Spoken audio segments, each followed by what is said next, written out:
and today we are going to discuss entire chapter of matrices from advanced book on JEE or problems in advanced mathematics by Balaji publications, जो कि black book के नाम से famous है।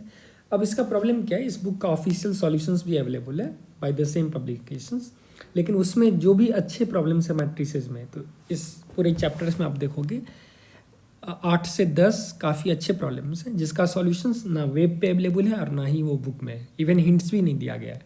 तो अगर किसी के पास इसका सॉल्यूशन मैनुअल भी होगा या फिर आप नेट से डाउनलोड कर लोगे तो देखोगे वहाँ पे सॉल्व किए होंगे 1 2 3 4 5, इनफैक्ट हिंट दिया हुआ है, और अचानक से क्वेश्चन नंबर 6 गायब हो जाएगा। क्यों? क्योंकि क्वेश्चन नंबर 6 जो है वो काफ़ी अच्छा क्वेश्चन है। तो लगभग 8 से 10 क्वेश्चन जो कि काफ़ी अच्छा प्रॉब्लम्स है, उसके सॉल्यूशंस आपको कहीं नहीं मिलने वाले हैं, और मेरा आज का जो वीडियो है उसी सॉल्यूशंस पे फोकस रहेगा क्योंकि वो बहुत ही अच्छे क्वेश्चन है और उससे काफ़ी कुछ आपको सीखने को मिलेगा।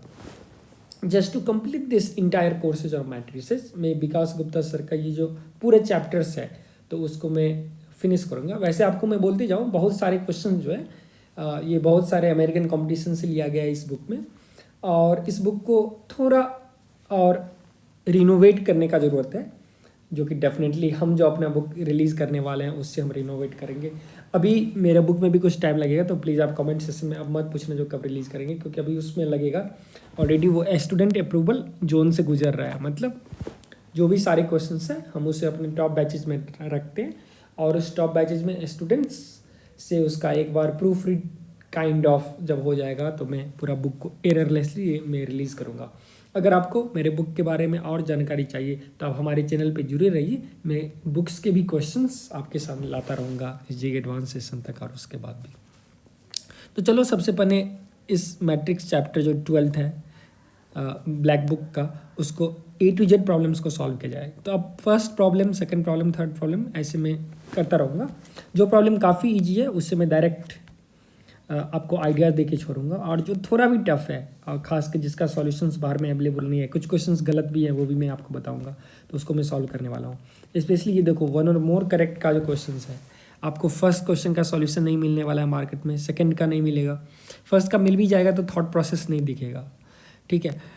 फिफ्थ का तो आपको मार्केट में सॉल्यूशन मिलेगा ही नहीं, मतलब बहुत सारे प्लेटफॉर्म पे इसके सॉल्यूशंस हैं फिफ्थ क्वेश्चन का, but they have not explain the logic for that.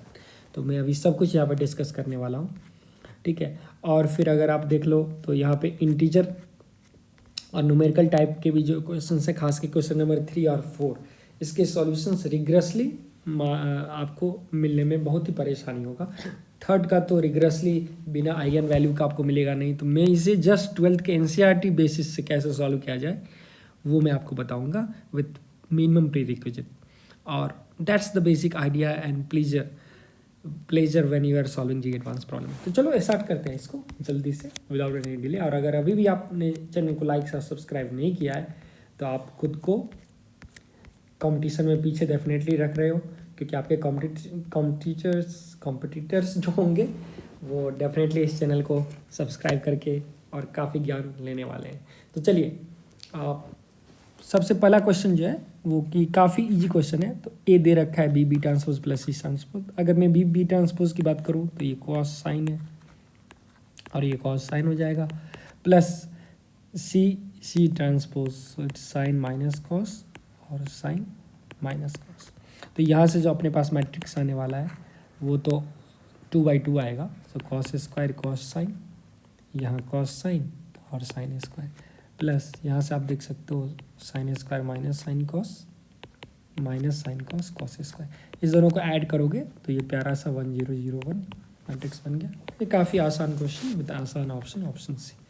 Second question की ओर अगर मैं चलूँ तो चलो सेकेंड क्वेश्चन को देख लेते हैं। तो एक मैट्रिक्स दे रखा है, वो करेक्ट स्टेटमेंट क्या है। तो अब डेट ऑफ ए निकालना तो सबसे पहले बहुत ही आसान है।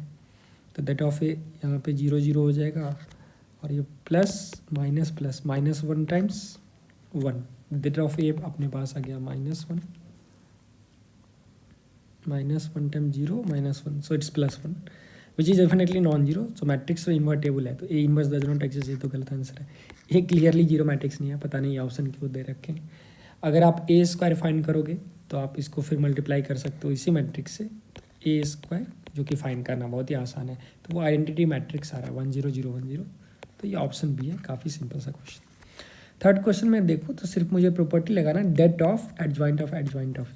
अब ये आपको पता होता है, det of A n-1 whole square होगा, n ऑर्डर ऑफ मैट्रिक्स है, 3 है, so दैट ए का पावर 4 हो जाएगा, ठीक है, डिवाइडेड बाई 5 आपको चाहिए। अब डेट ऑफ ए कैसे निकालेंगे, तो ए आई जे तुमको दे रखा है, राइट। 3 जब आई और जे इक्वल है तो इसका मतलब डायगोनल एलिमेंट 3 है अपने पास। नॉन डायगोनल एलिमेंट्स क्या है, 0 है जब इक्वल नहीं है, तो इसका तो डेट 3 इंटू 3 हो गया, विच इज़ 27। तो तुम्हारे पास जो आंसर आया 27 का पावर 4 आया ये पूरा। अब तुमको फ्रैक्शनल पार्ट ऑफ चाहिए 27 का पावर 4/5। अब इसका फ्रैक्शनल पार्ट आप आसानी से निकाल सकते हो, इसको 25 + 2 का पावर 4 कर दो, तो इस बेसिकली 2 का पावर 4/5 का फ्रैक्शनल पार्ट हो जाएगा, क्योंकि बाद बाकी तो 5 से डिविजिबल है, राइट। 25 + 2 का पावर 4 अगर करोगे तो it is in the form of 25 को 27 को क्या लिखोगे, 25 लैम्डा + 2 का पावर 4 मतलब +16 के फॉर्म में जाएगा बाई 5। तो ऑफकोर्स ये तो ऑलरेडी डिविजिबल है 5 से, तो मेरे पास रिमाइंडर आएगा 16/5 का, दैट इज़ 1 + 5 3 + 1/5। तो आपका फ्रैक्शनल पार्ट जो है वो 1/5 हो गया। तो ये भी एक सिंपल सा क्वेश्चन है। अब तीसरा क्वेश्चन साहब अगर आप देखो तो ये थोड़ा देखने में खतरनाक लग रहा है, क्योंकि चौथा question A inverse B inverse दिया हुआ है। अब आपसे ये बहुत ही बड़ा वैल्यू पूछ रहा है, दैट ऑफ सी। अब एक बच्चा ए इनवर्स को 5 बार मल्टीप्लाई करेगा, जो कि मल्टीप्लाई करना मुश्किल नहीं है क्योंकि ये डायगोनल मैट्रिक्स है, तो ए इनवर्स का पावर 5 इज जस्ट डायगोनल का पावर 5 चले जाएगा। लेकिन फिर भी आप करोगे तो काफ़ी आपका हालत यहाँ पे होगा ख़राब। तो अब इसमें एक ऑब्जर्वेशन है। ऑब्जर्वेशन क्या है, देखो ये जो टर्म लिखा गया है इसका कोफिशिएंट क्या है, 1 5 5 10 10, देख रहे हो यहाँ पे 2 टर्म है, 5 वाला 2 है 10 वाला। तो ये जस्ट बाइनोमियल टर्म का एक्सपेंशन लिखा हुआ है। कैसे, क्योंकि आप इसको देख सकते हो a-5 का मतलब है बाय नोटेशन ए इनवर्स का पावर 5, बी इनवर्स का पावर 5, फिर तुमको लिखा यहाँ पे फिर 5a to the power -4 b inverse plus 5 a inverse b का power -4 plus 10 a -3 b -2 plus 10 a -2 b -3। तो ये प्रिसाइजली बाइनोमियल एक्सपेंशन है किसका, a inverse plus b inverse whole to the power 5 का, प्रोवाइडेड। अब आप बाइनोमियल थ्योरम अप्लाई करने के लिए अगर मेरे पास a + b होल का पावर n है, तो this I can write sigma NCR a का पावर r b का power n - r = 0 to n under what condition, if and only matrix a and b are commutative, right. तो इस terms and condition में मैं इसको लिख सकता हूँ। तो यहाँ पे already a inverse b inverse commutative है क्योंकि डायगोनल मैट्रिक्स है, तो आप इसको इस ऑर्डर में मल्टीप्लाई करो या उल्टा मल्टीप्लाई करो, सेम आंसर आएगा। अब a inverse plus b inverse क्या है बाबू, तो यहाँ पे तो a inverse b inverse is equal to b inverse a inverse. Because of this I am able to write from this step to this step. अब a inverse plus b inverse is i, क्योंकि देखो sine square alpha plus cos square alpha, similarly beta और gamma. तो अब ये मुझसे i का power 5 पूछ रहा है, आंसर i आएगा। अब मॉड ऑफ i कितना आ गया, 1। तो ये भी एक सिंपल सा क्वेश्चन था जिसमें थोड़ा ऑब्जर्वेशन आपको काम कर देगा। फिफ्थ क्वेश्चन का अगर मैं बात करूं तो अब या तो आप a के पावर से स्टार्ट कर लो, तो तुम a फाइंड कर लो, a² फाइंड कर लो, a³ फाइंड कर लो, a4 फाइंड कर लो, जब तक ये पैटर्न ना दिख जाए तुमको। ये मेथड 1 है। या फिर इसका बेटर मेथड है कैली हैमिल्टन थ्योरम लगाओ। तो कैली हैमिल्टन क्या बोलता है, a - λi = 0 करो। अब ये करोगे तो एक तुम्हारा क्यूब इक्वेशन आएगा, λ³ प्लस समथिंग समथिंग समथिंग, तो तुम्हारा मैट्रिक्स a जो है वो उसको सेटिस्फाई करेगा, ठीक है। अब यहाँ से आप a³ को a² के टर्म में या लीनियर के टर्म में लिखो, फिर इस इक्वेशन को a से मल्टीप्लाई कर दो तो a4 = समथिंग आ जाएगा। फिर उसको वापस a³ को उस फॉर्म में लिखोगे तो फाइनली तुम देखोगे इंटरेस्टिंगली a4 जो है वो तुम्हारे पास आ जा रहा है। So this I am not doing, क्योंकि ये कैलकुलेशन बहुत ही ट्रिवियल है और ये हर जगह मिल जाएगा, आप कर पाओगे। तो a4i का मतलब है a³ = a इनवर्स। क्यों, क्योंकि इसको मैं a³ × a = i लिख सकता हूँ और यहाँ से a³ a इनवर्स। अब a इनवर्स इसलिए है क्योंकि अगर मैं इसका डेट लूँ तो डेट ऑफ a4 = 1 आएगा, det of a non zero है, तो definitely we can talk about inverse. ठीक है। हाँ, अब जो सबसे अच्छा क्वेश्चन है जिसको आपको क्लियरली देखना है वो है क्वेश्चन 6। अब ये इतना आसान क्वेश्चन नहीं है, तो देखो इस क्वेश्चन को कैसे करते हैं। एम जो है एक 3x3 का मैट्रिक्स है और उसका एंट्री -1 से 1 है। पूछ रहा है maximum possible value of determinant, और ऑप्शन है 3, 4, 5। तो क्वेश्चन नंबर 6 को प्यार से किया जाए तो हमारे पास सपोज डेट है ABC DF G चाहे। अब ये जो इनपुट्स है AB से I तक, ये माइनस और 1 से ही हम उठा सकते हैं, राइट। तो इस डिटर्मिनेंट का वैल्यू को तुम कैसे लिखोगे? तो A times EI minus HF minus B times DI minus GF और plus C times DH minus EG। इसको अगर आप देखोगे तो ये हो जाएगा AEI plus BGF plus CDH minus HF minus BDI और माइनस CEG।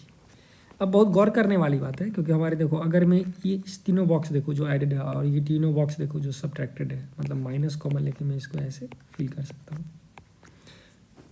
तो यहाँ पे ये जो एंट्री है, जैसे अगर फर्स्ट रो का मैं एंट्री का बात करूँ तो A यहाँ प्रेजेंट है, B यहाँ प्रेजेंट है, C यहाँ प्रेजेंट है।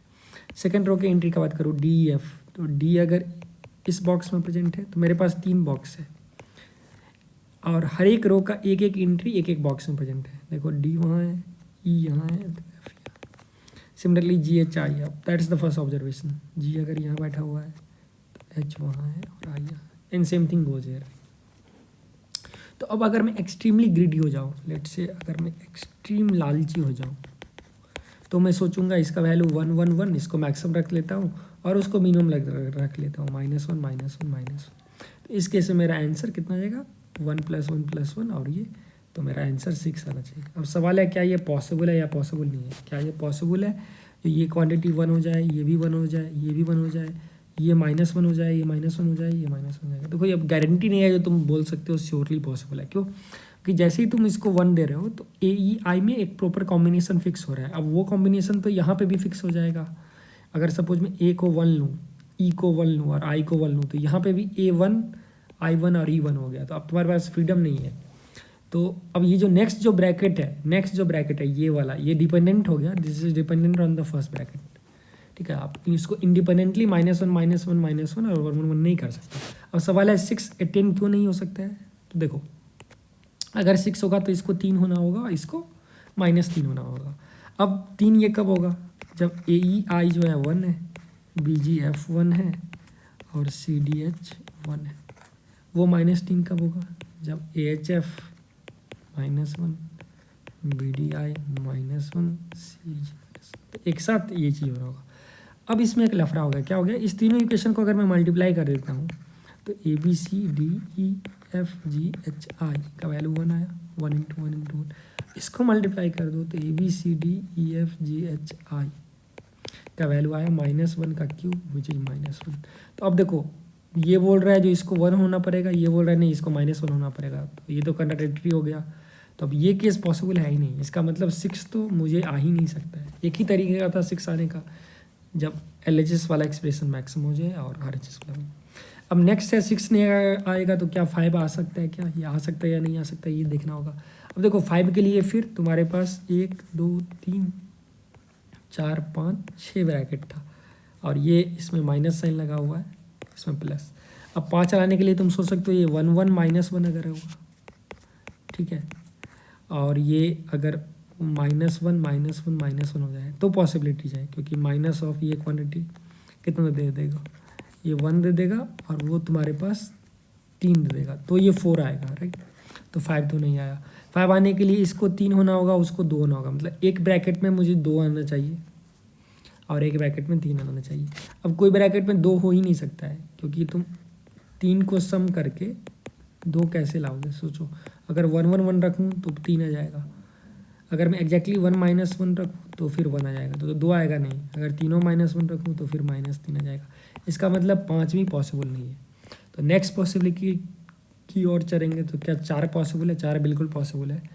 4 बिल्कुल पॉसिबल है, क्योंकि मैं 4 लाने के लिए ऐसा इसको 1 1 1 रख सकता हूँ, और मान लो इसको अगर मैं +1 रख लूँ, ठीक, और इस दोनों को -1 तो मेरा काम चल जाएगा। अब सवाल है जो 4 कैसे लाए, तो बहुत तरीका है। जैसे आप एक तो 4 लाने का ये भी तरीका है, AEI को -1 रख दो, इसको -1 अब बाद बाकी सबको 1 रख दो, तो देखो यहाँ से कितना हो जाएगा, ये -1 हो जाएगा, ये +1 और उधर -1 आप चेक कर सकते हो। तो 1 -3 दैट इज़ 4। तो मैं क्लेम कर रहा हूँ 4 लाने के लिए एक ये भी पॉसिबिलिटीज़ है, बहुत सारा पॉसिबिलिटीज होगा, I am just giving you one possibility. तो इससे डिटर्मिनेंट का वैल्यू 4 है, तो ये तो पक्का हो गया जो 4 पॉसिबल है, ठीक है, क्योंकि आप एक ब्रैकेट से 3 लाओ, दूसरे से 2 लाओ, आप बहुत सारे वेज में तुम ला सकते हो।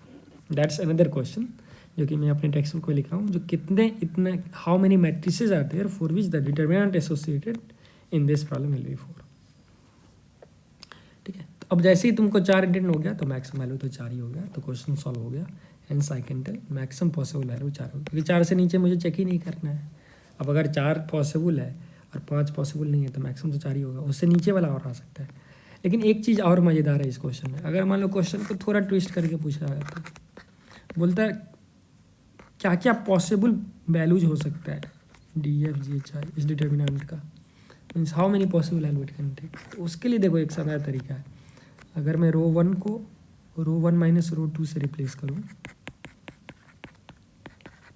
तो मेरे पास A minus D C minus F बनेगा। सिमिलरली रो 2 को 2 माइनस 3 से रिप्लेस करो, F माइनस I GHI ऐसा दिखेगा। अब देखो चूंकि A और D ये दोनों या तो +-1 होंगे, and same thing goes for each of this term, right, each of this term. अब +-1 इसको 1 -1 करोगे तो 0 आएगा, -1 -2 आएगा, 1 -1 0 आएगा, -1 प्लस, मतलब या तो 0 आएगा तो आएगा, मतलब ये क्वांटिटी जो है वो इवन बनने वाला है। सिमिलरली इवन ये इवन ऑड कुछ हो सकता है, इवन ऑड कुछ हो सकता है, इवन ऑड कुछ हो सकता है, क्योंकि प्लस माइनस सॉरी लास्ट वाला तो ऑड ही होगा क्योंकि ये +-1 ही है, तो लास्ट वाला तो ऑड ही। लेकिन आप देख सकते हो अगर एक्सपेंड करोगे तो इवन टाइम्स यहाँ पे क्या आ गया, even times even into odd minus even into odd, again minus even times same thing plus even times something. तो ये तो पक्का हो गया, ये even minus even plus even आया। अब इवन माइनस इवन इवन आएगा, इवन प्लस इवन इवन आएगा। तो अब देखो एक चीज़ पेरिटी से तो मैं डिसाइड कर लिया, ये डिटर्मिनेंट का अगर एंट्री +-1 है तो ये जो डिटर्मिनेंट आएगा वो ऑलवेज इवन ही आएगा। तो अब उससे भी तुम बोल सकते थे जो 5 तो पॉसिबल ही नहीं है, 3 तो पॉसिबल ही नहीं है वैल्यू, तो मैक्सिमम इनका तो बात ही नहीं है। तो 4 पॉसिबल था और 6 पॉसिबिलिटी हो सकता था इवन में, लेकिन मैं 6 को ऑलरेडी डिफेंड कर चुका हूँ। तो अगर मैं बोलूँगा जो set of all possible values of determinant जो यहाँ पे आएगा, तो अब इवन में क्या पॉसिबल है, देखो 0 पॉसिबल है, 2 पॉसिबल है, 4 पॉसिबल है, सिमिलरली -2 पॉसिबल है और -4 पॉसिबल है। अब इसको भी तुम डिफेंड कर सकते हो, जब 2 अगर पॉसिबल है तो -2 इसका मिनिमम वैल्यू पॉसिबल होगा, तो अगर 4 मैक्सिमम वैल्यू है दैट का तो मिनिमम वैल्यू -4 होना ही होगा। अब ये क्यों होगा, तो मान लो अगर 4 मेरा आ रहा है, अगर मैं एक एग्जांपल दिया, 4 मेरा कैसे आ रहा है, जैसे रो 1 रो 2 रो 3 इसके करस्पॉन्डिंग मेरा वैल्यू 4 आ रहा है मैक्सिमम वैल्यू, तो आई कैन ऑलवेज स्वैप। मैं क्या करूँगा, अगर पहले रो 2 लिख दूँ, रो 1 और रो 3 लिख दूँ, तो अब इसका वैल्यू तो -4 आ जाएगा। तो जब कभी भी मैक्सिमम मेरा अल्फ़ा आ रहा है तो मिनिमम तो -अल्फ़ा में ला ही सकता हूँ एक रो को स्वैप करके। Of course you can get in many ways, but this is one of the way of getting the answer. So I hope इस क्वेश्चन का काफ़ी डिटेल सॉल्यूशन है, एनालिसिस आपको समझ में आया और आपको अच्छा लगा होगा। चलो नेक्स्ट क्वेश्चन पे चलते हैं। अब 7th क्वेश्चन बहुत ही आसान है, एडजॉइंट ऑफ A टाइम्स ये पूछ रहा है, ठीक। तो अब तुमको पता है adjoint of A times say that of A times I होता है। देर किस बात की भाई, डायरेक्टली दैट ऑफ A निकालो, A दे रखा है, और दैट ऑफ A अगर तुम निकालोगे तो XYZ -4Y -3Z +28 आएगा। अब तुम्हारे पास वैल्यू XYZ का 2 लैम्डा और बाद बाकी का -λ दे रखा है, ये लैम्डा हो गया तो लैम्डा I आ गया, तो ये ऑप्शन B हो गया। तो ये तो बहुत ही सिंपल सा था। 8 क्वेश्चन, पता नहीं ये क्वेश्चन दिए भी क्यों हैं, क्योंकि ये ट्रेस हो जाएगा ये प्लस ये प्लस ये। क्वाड्रेटिक है, x square plus x minus x 0, जिसके रूट -3 और 2 आएंगे। 9th क्वेश्चन जो है ए इनवर्स तुमसे पूछ रहा है। अब मैट्रिक्स ए यहाँ से तुम निकाल लो, -1 3 3 0। ए इनवर्स निकालने के लिए तुमको पता ही है adjoint of A by det of. जैसे ही आप कैलकुलेट करोगे तो 1/9 टाइम्स 0 331 आएगा, राइट। इस क्वेश्चन में इसका इनवर्स फिर से निकालोगे, adjoint of A determinant of A, और इसको कंपेयर करोगे तो ए का वैल्यू आ रहा है कॉस बीटा, क्योंकि ये बहुत ही ट्रिवियल एनसीईआरटी लेवल का क्वेश्चन हो गया। तो इसको मैं सॉल्व करूँगा तो आप बेइज्जती फील करोगे, इसीलिए मैं एक बोल रहा हूँ। हाँ, नेक्स्ट क्वेश्चन चलो मैं कर देता हूँ। P A square is I minus P, I identity है, तो पी का पावर एन पूछ रहा है 5i माइनस आई पी। चलो, if p a square is I minus p, so what about p cube? p minus p square। अब p square के बदले फिर से मैं I माइनस पी डाल देता हूँ, तो 2p माइनस आई हो गया। p4 अगर मैं पूछूँ तो फिर से तुम p से मल्टीप्लाई कर रहे हो। अब 2i माइनस 2p, तो 2i माइनस 3p हो गया। p5 अगर मैं देखूँ तो 2p माइनस 3p स्क्वायर, और p स्क्वायर ही है आई माइनस पी, मतलब बार बार उस रिकर्सन का यूज करें। तो ये आ गया 5p माइनस 3i। p6 अगर मैं देखूँ तो 5p स्क्वायर माइनस 3p, तो 5i minus 5p minus 3p, ये आ जाएगा अपने पास 5i माइनस 8p। अब इससे आगे भी मैं बढ़ सकता था, लेकिन ऑलरेडी मुझे मिल चुका है 5i माइनस 8p किस वैल्यू पे आएगा, 6 पे। अब तुम गारंटी कर सकते हो, जो अब ये पीरियडिक है नहीं, क्योंकि आप पैटर्न से देख सकते हो p 2p 3p 5p 8p ऐसे चल रहा है, ठीक है। तो अब कहीं ना कहीं फिबोनाची वाला फीलिंग आ रहा है, देखो, ठीक है ना, क्योंकि 2 + 1 = 3 आ गया यहाँ पे, फिर 3 + 2 5 आ गया, 3 + 5 8 आ गया, फिर नेक्स्ट 13 आएगा। तो इस हिसाब से आप इसका पैटर्न देख सकते हो। तो हम बोल सकते हैं यहाँ c का जो n का वैल्यू आएगा वो 6 आएगा। नेक्स्ट बोल रहा है एक मैट्रिक्स है X Y Z natural number, det of adjoint of adjoint of. अब डेट ऑफ इसका क्या होता है, that's the det n-1 whole square by formula. n का वैल्यू 3 है क्योंकि ऑर्डर 3 है, तो ये हो जाएगा इसका पावर 4, दैट्स इक्वल टू 2 8 3 का पावर 4। तो यहाँ से डेट ए का जो वैल्यू आया तुम्हारे पास वो क्या देखने को मिला, x + y + z। डेट ए अगर निकालोगे यहाँ से तो, एंड दैट्स इक्वल टू 12। अब हमारे पास कंस्टेंट है x y z > 1 है, तो मैं x को अल्फ़ा +1 ले लेता हूँ, y को बीटा +1 और z को gamma +1, so that alpha beta gamma अब होल नंबर होगा > 0। तो नया क्वेश्चन अपने पास आ गया alpha + beta + gamma = 9, so that alpha beta gamma is > 0। अब ये number of non negative integral solution पूछ रहा है, तो that's directly n + r c1 r-1, तो 11c2 विच इज़ 55। तो ये भी एक बेसिक सा क्वेश्चन था, मेंस लेवल का आप इसे बोल सकते हो। मेंस भी इसमें भी थोड़ा और एडवांस वाला फीलिंग डालेगा, तो आप सॉल्व कर सकते हो आसानी से। नेक्स्ट है 2 × 2 नॉन सिंगुलर है, तो एडजॉइंट ऑफ ए क्या होगा। अब आपको पता है यहाँ से a टाइम्स एडजॉइंट ऑफ ए जो होने वाला है, ठीक है, a टाइम्स एडजॉइंट ऑफ ए जो होने वाला है, तो मैं ये 13th क्वेश्चन का बात कर रहा हूँ।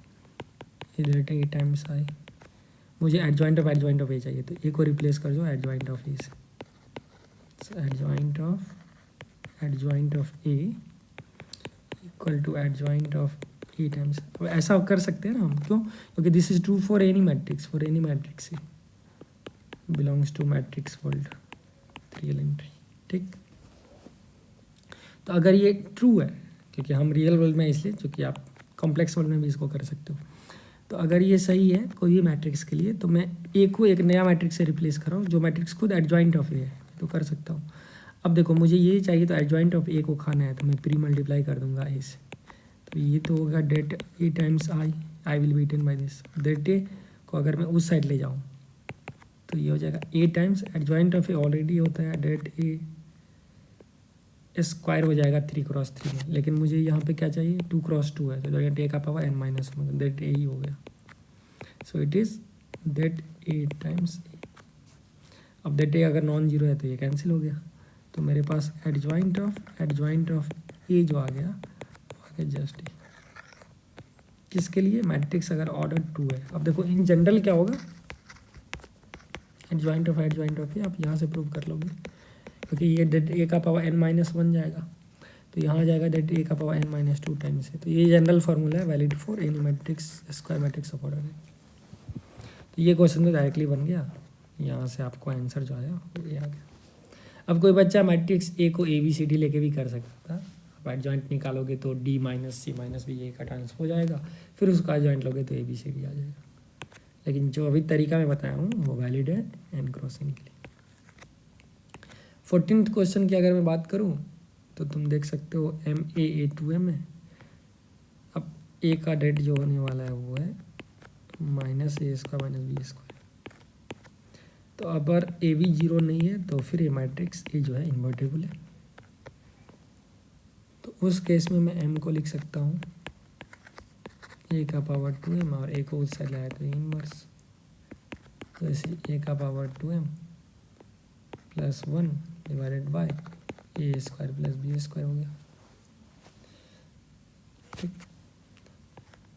अब अगर a² कब ऐड करूँ तो a² + b² आई है, तो a का पावर 2m अगर मैं देखूँगा तो a² + b² का पावर m टाइम्स आई हो जाएगा। हेंस a का power 2m + 1 a² + b² m। तो अब क्वेश्चन हो गया, बस इसको यहाँ पुट कर दो, that's the answer for the problem. तो ये भी एक सिंपल सा क्वेश्चन था, इसमें एक रिदम से आप बना सकते हो। 15th क्वेश्चन मुझे अच्छा लगा, क्योंकि यहाँ पे ऑप्शंस अगर नहीं होता तो ये क्वेश्चन काफ़ी ट्रिकी हो जाता। इसमें तुमको क्या बोल रहा है, a + 2y का इन्वर्स पूछ रहा है, मतलब a + 2y को किस चीज़ से मल्टीप्लाई करें तो आ जाए। लेकिन एक इन्फॉर्मेशन अपने पास दे रखा है a² + 5a + 5y। अब देखो 5a को देखने से ही क्या मैं इसको फैक्टराइज कर सकता हूँ a + 2y टाइम्स समथिंग। तो 5 को देखने से तो एक फील आ रहा है a + 3y वाला, क्योंकि 3 + 2 5 हो जाएगा। लेकिन अब अनफॉर्चुनेटली ये एक्सप्रेशन जो है a + 2y × a + 3y, that's a² + 5a + 6i।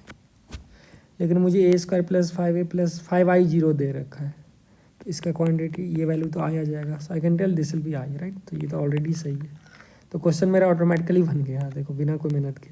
हम बोल सकते हैं ये मैट्रिक्स एक ऐसा है जिसको इससे मल्टीप्लाई करने पे आई हो रहा है, और ये वाइस वर्सा भी ट्रू होगा। It means if I first pre multiply, and that's the beauty of this inverse function, तो ये भी आई आएगा। मैं क्या बोल रहा हूँ, अगर a times A inverse I है तो this will automatically imply A inverse times A is I, क्योंकि एडजॉइंट कम्यूटेटिव है। A inverse is adjoint of A by det of A, तो a times adjoint of A is same as adjoint of a times, and that we have proved in the beginning. तो यहाँ पे आप देख सकते हो inverse जो है a + 3 है। तो इस क्वेश्चन से क्या टेक अवे, इस इन्फॉर्मेशन को कैसे हमने कनेक्ट किया।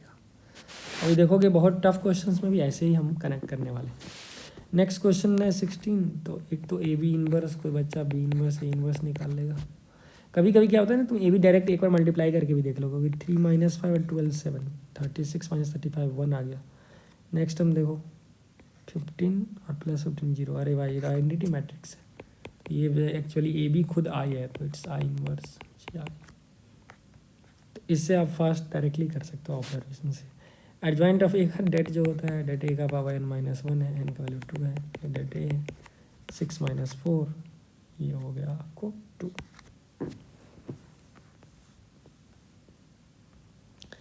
18th में बोल रहा है मैट्रिक्स ए ऐसा है, ए इनवर्स 80 है। तो आप देखो ए से अगर मैं प्री मल्टीप्लाई कर दूँ तो ए ट्रांसपोज मेरा हो जाना चाहिए आई। अब ए दे रखा है, ए ट्रांसपोज से मल्टीप्लाई करो, मतलब यहाँ पे कॉस 2 साइन और साइन और कॉस से मल्टीप्लाई करो। ऐसे ही करोगे तो उसको 1 0 0 1 रखेंगे, तो आपको दिख रहा है इस इक्वेशन से साइन थीटा 0 होने वाला। थीटा का वैल्यू होगा 0 और पाई और 2 पाई, यही 3 वैल्यू है। 19th क्वेश्चन बोल रहा है एम एक कॉलम वेक्टर है। तो देखो m कॉलम वेक्टर है, मतलब ऐसा कुछ होगा, लेट्स से 3 एलिमेंट। अगर m ट्रांसपोज से मैं मल्टीप्लाई करूँ इस 3 एलिमेंट से, तो मेरे पास 3 इंटू 1, 1 इंटू 3, तो फाइनल मैट्रिक्स होगा 3 क्रॉस 3 कलर का, और डिवाइडेड बाई ये एक मैट्रिक्स बनेगा 1 क्रॉस 1 का, क्योंकि ये 1 क्रॉस 3 इंटू 3 क्रॉस 1। अब दो मैट्रिक्स को ये डिवाइड कर रहे हैं, तो ये बिल्कुल गलत क्वेश्चन है। अब कोई बच्चा बोलेगा नहीं सर इसका मतलब है m ट्रांसपोज, और 1 बाई मैट्रिक्स 1 बाई ए का मतलब है ए इनवर्स, तो ये बिल्कुल मिसकंसेप्शन है। तो ये क्वेश्चन 19th ऐड स्कोर हो गया, गलत क्वेश्चन आएगा, राइट। 28 क्वेश्चन में अगर देखोगे तो ये काफ़ी स्टैंडर्ड सवाल है। आप P Q to the power, तुमसे क्यू पूछ रहा है, पी टी ए पी है, क्यू जो है पी ट्रांसपोज ए पी, तो अगर मैं क्यू स्क्वायर निकालूँ so it's P T A P, P T A P. अब गौर करने वाली बात है, जो पी जो मैट्रिक्स दे रखा है, देखो ये रोटेशन मैट्रिक्स है, राइट। ये आप कोऑर्डिनेट ज्योमेट्री में भी पढ़ते हो, क्योंकि अगर आप कोई पॉइंट वेक्टर एक्स वाई को इस मैट्रिक्स से ऑपरेट करोगे तो ये रोटेट कर देगा। ये मैट्रिक्स है जो ऑपरेटर, उसको थीटा एंटी क्लॉकवाइज, और ऐसे भी पी ट्रांसपोज आप कैलकुलेट करो तो आई हो जाएगा। तो क्यू स्क्वायर हो गया पी टी ए square P. Similarly Q cube क्या होने वाला है, P into Q, P T A P. अब मैं यहाँ पे एसोसिएटिव प्रॉपर्टी का गेम खेलूँ तो पी ट्रांसपोज को फिर से मैं एसोसिएट करके आई बोल सकता हूँ, पी टी ए क्यू पी। अब देखो ये it's because of associative property, ऐसा नहीं आप रैंडमली बोल रहे हो। तो अब मैं बोल सकता हूँ क्यू का पावर 2014 पी टी ए का पावर 2014। लेकिन तुम्हें क्या पूछ रहा है, पी क्यू पी टी, मतलब P 2014 P transpose. So basically मुझे ये पूछा जा रहा है। अब फिर से मैं एसोसिएट करूँगा इस दोनों को एक साथ, इस दोनों को एक साथ, ये आई हो गया, ये आई हो गया, इट्स ए का पावर 2014। अब बेसिकली मैट्रिक्स ए आपको दे रखा है, तो ए का पावर 2014 कैसे करेंगे, पैटर्न बना के। ए इज़ 1201, ए स्क्वायर निकाल लो भैया, टाइम्स 1201। अब the moment you will do this, so ये 1401 we are getting, right. Similarly, a cube if we'll see what we are getting, 1401 into 1201. So the value we'll get is 1601. So ऐसे now we can tell by pattern a का power n is gonna be 1, 2 and 0, 1. तो अगर मैं n का value 2014 दे दूँ तो मेरे पास answer जो बन के आ रहा है वो 1, 0, 40, 28 ने 2 times that और 1, तो ये बनेगा ए का पावर 2014।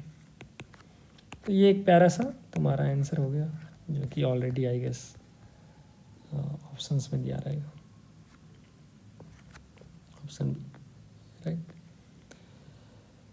नेक्स्ट क्वेश्चन है एम स्क्वायर मैट्रिक्स है, दैट दिया हुआ है एडजॉइंट ऑफ, अब adjoint of something is det of something the power n-1, 3 है तो होल स्क्वायर। अब det of K is half cube times det of M, इसका होल स्क्वायर हो जाएगा ये, राइट। तो ये हो जाएगा 1/8 whole square det of M whole square. Det of M दिया हुआ है 2, तो 4 और 1/64 हो गया, तो 1/60। नेक्स्ट क्वेश्चन अगर मैं 22 का बात करूँ, डेट ऑफ ए दिया हुआ है, बी एडजॉइंट ऑफ ए है, तो वैल्यू ऑफ तुमसे पूछ रहा है ये क्वांटिटी। क्या पूछ रहे हैं, det of A inverse, det of A inverse A B transpose का डेट, नहीं det of A inverse A B transpose, oh nice, यहाँ पे एक डेट लगा दिया है। तो we know already det of A inverse is 1/a, तो ये तो हो गया 1/5। तो this is basically asking 1/5 times A B transpose का डेट। अब since is order 3, so it's k times some matrix, so 1/5 cube times that of that matrix AB transpose. Of that of AB transpose is same as that of AB, and B is already given, so 1/125 times A times B is adjoint of A, right? And what is A times adjoint of A is that A times I, so it's 1/125। और फिर ये order 3 है तो det ए जो होगा वो 3 से बाहर जाएगा टाइम्स डेट ऑफ आई 1 है, डेट क्यू खत्म, आंसर आ गया 1। तो ये भी एक सिंपल प्रॉब्लम है जो डायरेक्टली आपको प्रॉपर्टीज़ पे बेस्ड था। कौन से property? Det of A inverse 1/डेट A and det of adjoint of A is that A to the power m-1। दोनों प्रॉपर्टी को बार बार यूज़ किया जा रहा है और जो कि काफ़ी इंपॉर्टेंट प्रॉपर्टी है, ठीक है ना, जेई के लिए।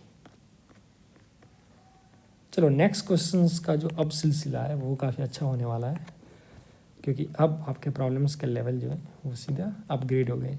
तो पहला क्वेश्चन बोल रहा है ए और बी दो ऑर्थोगोनल मैट्रिक्स दे रखा है so that det A plus det B 0 है, then which of the following must be correct. तो सबसे पहले ऑर्थोगोनल मैट्रिक्स क्या होता है? क्यू अगर एक ऑर्थोगोनल मैट्रिक्स है तो क्यू ट्रांसपोज जो होगा आई होगा। अच्छा, ये ऑटोमेटिकली इम्प्लाइज कर देगा क्यू ट्रांसपोज क्यू भी आई होगा उसको। अब कोई बच्चा बोलेगा ना जो सर सिर्फ इस condition is is necessary and sufficient to tell like this will be valid. Yes, from here you can get that result. अब क्लास में अगर मैं पूछता हूँ तो बच्चे लोग क्या बोलते हैं? दोनों साइड ट्रांसपोज ले लो। तो चलो, तो ये हो जाएगा बाय रिवर्सल रूल, ऐसा दिखेगा आई ट्रांसपोज इज आई। अब ये तो वापस से वही आ गया ट्रांसपोज लेने पे क्यू ट्रांसपोज इज आई। क्यों? क्योंकि क्यू ट्रांसपोज कुछ एक सिमेट्रिक मैट्रिक्स होगा भाई, तो ट्रांसपोज लोगे तो कुछ नया रियल नहीं होगा, मतलब इसका ट्रांसपोज लेने से you will not get this result. तो इसको कैसे प्रूफ करोगे? अगर क्यू ट्रांसपोज आई है तो क्यू ट्रांसपोज क्यू भी आई होगा, इसको खुद से प्रूफ करो। मैं हिंट दे रहा हूँ, एडजॉइंट ऑफ क्यू से प्री मल्टीप्लाई पोस्ट मल्टीप्लाई करके देखो और आ जाएगा। चलो एनीवे, ये तो क्वेश्चन था नहीं। क्वेश्चन है ए और बी ऑर्थोगोनल मैट्रिक्स है so that det A plus det B 0 है, तो डेट ए प्लस बी का value det A plus det B होगा, डेट ए प्लस बी 0 होगा, ये ब्ला ब्ला ब्ला। आपको ए और बी बोथ सिमिलर होना चाहिए, मतलब डेट 0 होना चाहिए, और मैट्रिक्स ए प्लस बी ही 0 हो जाना चाहिए। तो हम देखो इसको कैसे इन्फॉर्मेशन को फिल करते हैं। तो सबसे पहले गिवन इन्फॉर्मेशन क्या है? ए ट्रांसपोज आई और B transpose I, and they have also given det of A plus det of B is 0। सबसे पहले इस इंफॉर्मेशन से अगर मैं डेट ले लूँ तो det of A transpose is 1, so det of A whole square is 1, so that a can be plus minus 1. Similarly that b taking that on both side is plus minus। तो अब मेरे पास एक case जो आएगा वो तो det ए 1 होगा और डेट बी मेरा -1 होगा, या फिर ये -1 होगा +1 होगा। There is no other possibilities, right? Opposite parity होंगे। चलो अगर मैं एक केस ले लेता हूँ जब डेट ए 1 है और डेट बी -1 है, फिर सिमिलरली मैं दूसरे केस से भी सॉल्व कर लूँगा। तब इस कंडीशन में हम det of A plus B को कैसे इवैल्यूएट कर सकते हैं? अब एक तो तरीका होगा जो एक बच्चा सोचेगा सर आप ए प्लस बी को ही एक मैट्रिक्स ले लीजिए, क्योंकि एनी में एक ऑप्शन ए प्लस बी के बारे में भी है।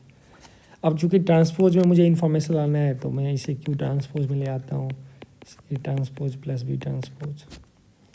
अब चूँकि मुझे ए ट्रांसपोज लाना है तो मैं इसे शायद मल्टीप्लाई कर लेता हूँ, तो A transpose plus A B T plus B A T plus B transpose, ठीक है। अब ए ट्रांसपोज आई हो जाएगा, बी ट्रांसपोज आई हो जाएगा, तो ये 2i plus A B transpose plus B A transpose. लेकिन अब यहाँ से अनफॉर्चुनेटली अब मैं ये क्या बता पाऊँगा, जो ए बी ट्रांसपोज का जो वैल्यू है,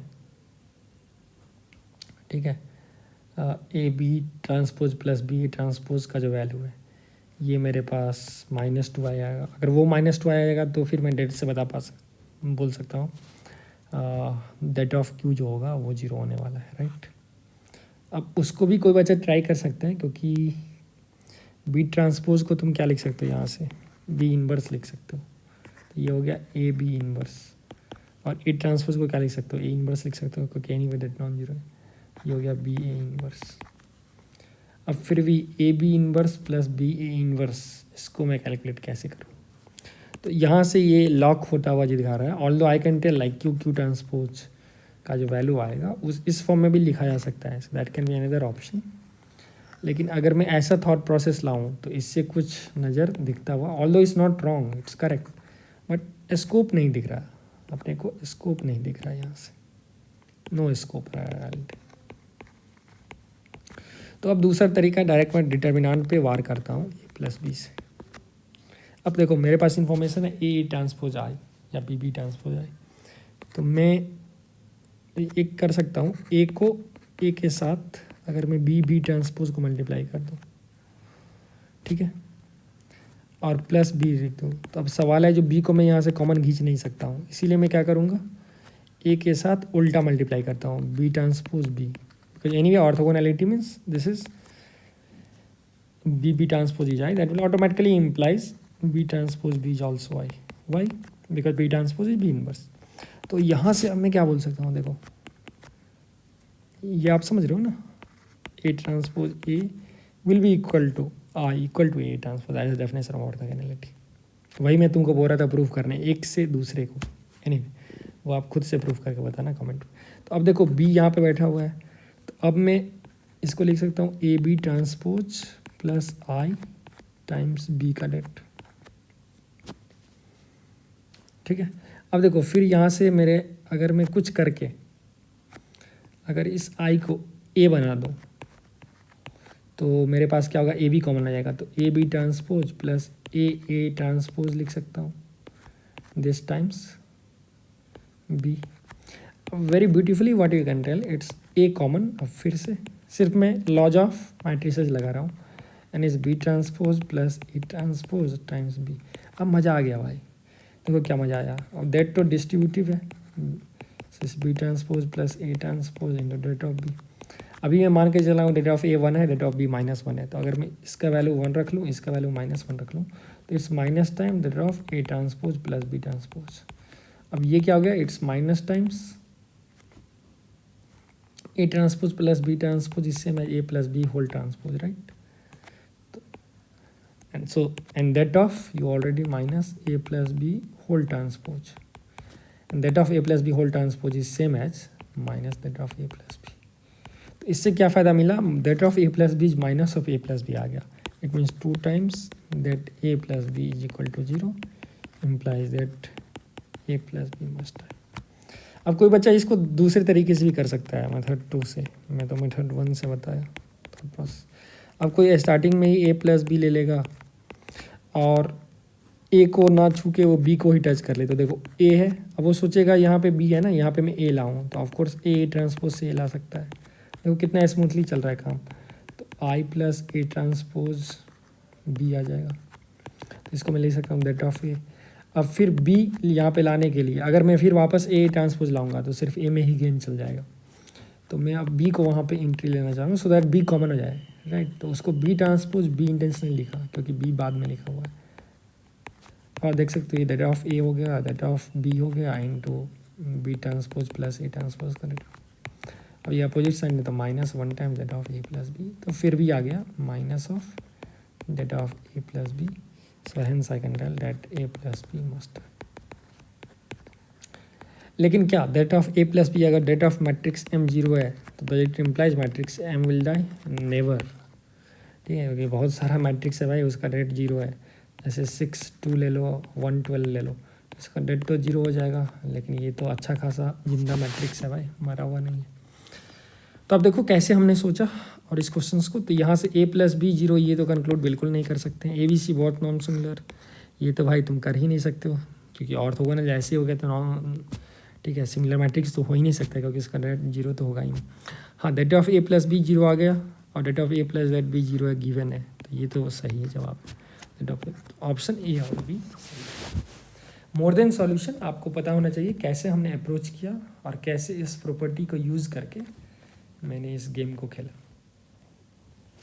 चलो सेकेंड क्वेश्चन में अगर तुम सेम गेम को खेलोगे तो अब सोचो एम क्यूब इन्फॉर्मेशन 0 दिया गया है, means M is a matrix such that M का क्यूब अगर मैं ले रहा हूँ तो दैट्स अ नल मैट्रिक्स, तो फिर इसमें से कौन इन्फॉर्मेशन से। अब सवाल है जो हम एम क्यूब को half M square plus M plus I से कैसे रिलेट करें क्योंकि यही ऑप्शन है। तो सबसे पहले what is given in the question is M cube equal to 0 and what I have to relate M square plus M by 2 plus I, right, sorry उल्टा हम कर दिए, even that can be another question but M square by 2 plus, तो इसको date को relate करना है, right, weather is 0 और नॉन जीरो, ये मुझे समझना है। अब देखो सबसे पहले एक मैट्रिक्स एम है, उसका क्यूब जीरो है, तो क्या I can I imply M will be zero? Never. अब यही तो मैट्रिक्स का प्रॉपर्टी है। मैट्रिक्स का प्रॉपर्टी अगर एम क्यूब जीरो है तो एम नॉन जीरो बिल्कुल हो सकता है, क्योंकि नील इम्पोर्टेंट मैट्रिक्स ऑर्डर 3 का, क्योंकि एम ऐसा हो सकता है अच्छा खासा बंदा हो, उसका स्क्वायर करने पे भी ठीक ठाक हो सब जीरो, लेकिन क्यूब करने पे जीरो हो जाए। तो आप इसके प्रीवियस जनरेशन आप देखो, अगर एम क्यूब नल मैट्रिक्स है, zero means it's not scalar zero, it's null matrix, तो इसके प्रीवियस जनरेशन एम स्क्वायर के बारे में नो कमेंट, आप कोई कमेंट ही नहीं कर सकते हो। एम के बारे में नो कमेंट, कोई कमेंट ही नहीं कर सकते हो।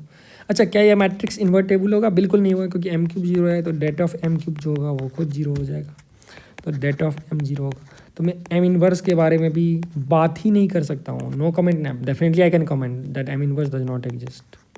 तो इतना बात आपको क्वेश्चन देख के ही समझ आना चाहिए। हाँ, अब क्या मैं एम का पावर 4 के बारे में कमेंट कर सकता हूँ? बिल्कुल कर सकता हूँ, ये जीरो होगा। एम का पावर 5 के बारे में कर सकता हूँ? बिल्कुल जीरो होगा। क्यों? क्योंकि अगर एम क्यूब जीरो हो गया तो अब मैं प्री मल्टीप्लाई करूँ पोस्ट मल्टीप्लाई करूँ, कोई मतलब नहीं है। तो एम 4 जो होगा वो तो नल मैट्रिक्स होगा ही। तो m का power n for any n natural number greater and equal to 3 के लिए उसको मरना ही होगा। इतना तक समझ में आया कॉन्सेप्ट? अब सवाल है m क्यूब जीरो को मैं कैसे रिलेट करूँ, how to bridge this gap between m cube and m square by 2। अब देखो सबसे पहले तो डिटर्मिनेंट दिया गया है। अब दैट से तुम कुछ नहीं कर सकते, क्योंकि मैट्रिक्स को तुम a times det of b में कुछ कर ही नहीं सकते हो, ये तो जस्ट एक नंबर से मल्टीप्लाई हो जाएगा। तो सबसे पहले हम क्या करेंगे ना, इसको इंटरेक्ट करवाना है, मतलब M square by 2 plus M plus I में हम किस चीज़ से मल्टीप्लाई करें, या तो प्री मल्टीप्लाई करो या पोस्ट मल्टीप्लाई करो, सच दैट तुम एम क्यूब जैसा टर्म, एम क्यूब टाइप का टर्म जनरेट कर सको। अब ये तो पक्का एम क्यूब जनरेट करने के लिए मुझे इस लीनियर से मल्टीप्लाई करना होगा। तो let's say alpha M plus beta I, अगर मैं इससे मल्टीप्लाई करूँ, देखो मैं यहाँ थॉट प्रोसेस डेवलप कर रहा हूँ जो आपको नहीं मिलेगा हर जगह, ठीक है। और शायद जिस भी कोर्स से सोर्स से क्वेश्चन लिया गया है उस क्वेश्चन को सेट करने वाले, क्योंकि ये जो क्वेश्चन है वो अमेरिकन मैथमेटिकल ओलंपियाड से लिया गया है, ठीक है ना। AMI से प्रेरित क्वेश्चन है, और बहुत सारे क्वेश्चन IMC से लिया गया है, इंटरनेशनल मैथमेटिक्स कॉम्पिटिशन से। तो वहाँ से इस सोर्स भी मुझे पता है हर एक क्वेश्चन का वो, क्योंकि मैं यही काम करता आ रहा हूँ 8-9 साल से। तो अब देखो, अब यहाँ पे थॉट प्रोसेस ये है, अल्फ़ा एम प्लस बीटा से मल्टीप्लाई करेंगे तो अल्फ़ा एम क्यूब बाई 2 आएगा, फिर alpha M square plus alpha M plus beta M square by 2 और plus beta M plus beta I square मतलब बीटा। अब ये तो पता है, तो ये जीरो हो गया by definition of M cube zero है। अब यहाँ से alpha plus beta by 2 M square आया, alpha plus beta by 2 M square आया, अल्फ़ा प्लस बीटा एम आया प्लस बीटा। अब मैं यहाँ पे अल्फ़ा बीटा है कम्प्लीटली मेरे हाथ में, हम क्या करूँ? तो ऑफकोर्स मैं चाहूँगा जो एम स्क्वायर मर जाए, राइट। मैं चाहूँगा एम स्क्वायर मर जाए, क्यों? क्योंकि मैं हायर पावर को जल्दी से जल्दी मरना चाह रहा हूँ। अब एम स्क्वायर तो नहीं मरेगा क्योंकि एम क्यूब जीरो है उससे, लेकिन अब मैं I can definitely choose alpha equal to minus beta by 2, means I am free to choose beta is -2 alpha. So I am free to select alpha and beta in such a way, क्योंकि मैं तो किसी चीज़ से multiply कर सकता हूँ ना। मैं intentionally beta equal to -2 alpha से मल्टीप्लाई किया, ये एक्सप्रेशन क्या हो गया, 0 एम स्क्वायर, और ये हो जाएगा माइनस अल्फ़ा एम और बीटा है -2 अल्फ़ा। तो मेरे पास जो एक्सप्रेशन बनने को मिलेगा वो minus alpha common M plus 2 I, beta I बनेगा एम प्लस 2। अब देखो, अब यहाँ से हिंट आ गया, अगर मैं इस एक्सप्रेशन को, अगर हम इस एक्सप्रेशन को इससे मल्टीप्लाई करें एम प्लस 2 आई, तो काफ़ी कुछ बढ़ जाएगा। तो अब अल्फ़ा या तो तुम 1 रखो, -1 रखो, 2 रखो, 3 रखो, उससे फ़र्क नहीं पड़ता है। मैं इंटेंशनली -1 रख रहा हूँ, द रीजन इज -1 रखने से मेरे पास ये पूरा टर्म 1 हो जाएगा कोएफिशिएंट। तो अब this is a thought process जो आपको हर जगह नहीं मिलेंगे। तो अब मैं क्या किया, इस मैट्रिक्स को M square by 2 plus M plus I को अब मैंने एम प्लस 2 आई से मल्टीप्लाई किया। अब जैसे ही एम प्लस 2 आई से मल्टीप्लाई किया, तो अब देखो, अब तुमको पता है मैं इसी से क्यों मल्टीप्लाई किया, इसका थॉट प्रोसेस पूरा मैं जनरेट करके आपको दिखाया। That will be M cube by 2 plus M square, यहाँ से प्लस एम स्क्वायर जनरेट होगा। अच्छा, अल्फ़ा -1 देने पे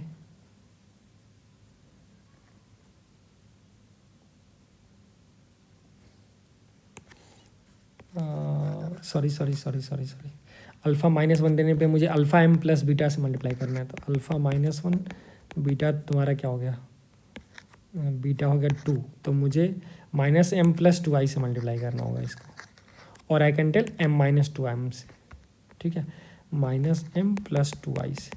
तो अगर मैं 2i माइनस m से अगर मल्टीप्लाई करूँ तो इसका क्या वैल्यू आएगा, यह आएगा m² plus 2m plus 2i minus m³/2 minus m² minus mi, ठीक है।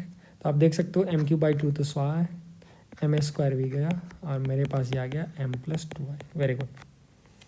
अब मुझे इसके डेट के बारे में फाइंड करना है, ठीक है, डेट ऑफ इसके बारे में कमेंट करना है। तो अगर मैं दोनों साइड डेट ले लूँ, तो अगर मैं ये प्रूफ कर दूँ date of m plus 2i 0 हो जाएगा, तो फिर मैं नहीं कमेंट कर सकता हूँ कुछ, क्यों, क्योंकि अब तो डिपेंड कर जाएगा, इसका भी डेट 0 हो सकता है और इसका भी डेट 0 हो सकता है। लेकिन अगर मैं ये प्रूफ कर दूँ तो det of m plus 2i non zero है, तब तो गारंटी हो गया दोनों का डेट नॉन जीरो होगा, क्योंकि xy नॉन जीरो। तो अब m प्लस 2i, अब नया क्वेश्चन आ गया, m प्लस 2i को मैं कैसे कनेक्ट करूँ m³ इक्वल टू 0 वाले इन्फॉर्मेशन से। अब ये आसान है, क्योंकि ये x³ इक्वल टू समथिंग है x प्लस 2, तो इसका मैं होल क्यूब ले लूँगा, राइट। तो अगर मैं इसको मैट्रिक्स x को m प्लस 2i मान लूँ, ठीक है, तो x³ क्या आएगा, a³ plus b³ plus 3ab plus 3a² उस टाइप का एक एक्सप्रेशन जनरेट होगा, राइट। और इसको तुम ऐसे सोच सकते हो, अगर m³ नल मैट्रिक्स है तो मैं m³ प्लस 2i का whole cube which is 8i, इस दोनों साइड जोड़ दिया, because that can give birth to m plus 2i and m and 2i are commutative pair, m into 2i is definitely 2i into, इसीलिए मैं यहाँ पे a³ plus b³ का formula लगा सकता हूँ। तो it's m plus 2i into a² plus ab 2m minus a² minus ab, और ये आ गया मेरे पास plus b², so 4i, that's equal to 8i। अब यहाँ से आप देख सकते हो, अगर मैंने दोनों साइड डेट ले लिया तो इसका डेट तो नॉन जीरो है, क्योंकि 8³ आ जाएगा, तो ये इसका भी डेट और इसका भी डेट को नॉन जीरो होना ही होगा। तो यहाँ से I can tell m plus 2i का डेट जो है that is also non zero. Am I clear. अब देखो, अब m प्लस 2i का डेट अगर नॉन जीरो है, तो वही मैं बात यहाँ पे बता रहा था, नॉन जीरो प्रूफ हो गया, तो 2i माइनस m का डेट भी नॉन जीरो होगा, मतलब m माइनस 2i का भी डेट नॉन जीरो होगा, और m² plus m plus i का भी डेट नॉन जीरो होगा।